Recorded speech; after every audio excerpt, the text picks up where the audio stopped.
Hello বন্ধুরা, এই গরমে পুদিনা পাতার শরবত খেতে কিন্তু সবাই ভালোবাসে। আর তারপরে সেই পুদিনা যদি হয় বাড়ির, তাহলে তো আর কথাই নেই।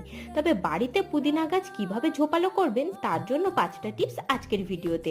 সবার আগে বলে রাখি, পুদিনা পাতা যেই বড় হয়ে যাবে, ডগার পাতাগুলোকে এইভাবে পিঞ্চিং করতে থাকুন, তাহলে নিচের দিকে অসংখ্য ছোট ছোট ব্রাঞ্চ বেরিয়ে আসে, গাছকে ঝোপালো তৈরি করবে। 3টে করে নট সবসময় কেটে একই গামলার সাইড দিয়ে বসাতে থাকুন, যতদিন না গামলাটা পুরো ভরে উঠছে। এইভাবেই কিন্তু আস্তে আস্তে আপনার গামলা ভরে পুদিনা পাতা তৈরি হবে। পুদিনা গাছ কিন্তু জল খুবই ভালোবাসে, তাই মাটি কখনো শুকনো হতে দেবেন না, সবসময় জল দিতে থাকবেন। মাঝে মধ্যে সরিষার খোল পচা জল অবশ্যই ব্যবহার করবেন। আর গামলার জাতীয় জিনিসে পুদিনার গাছ বসাবেন, যা নিচের দিকে গভীর হবে না, অথচ একটু ছড়ানো হবে। ব্যাস, এই কয়েকটি জিনিস ফলো করলেই আপনার বাড়িতেও বেশ পুদিনা গাছ ঝোপালো হয়ে উঠবে। টাটা বন্ধুরা।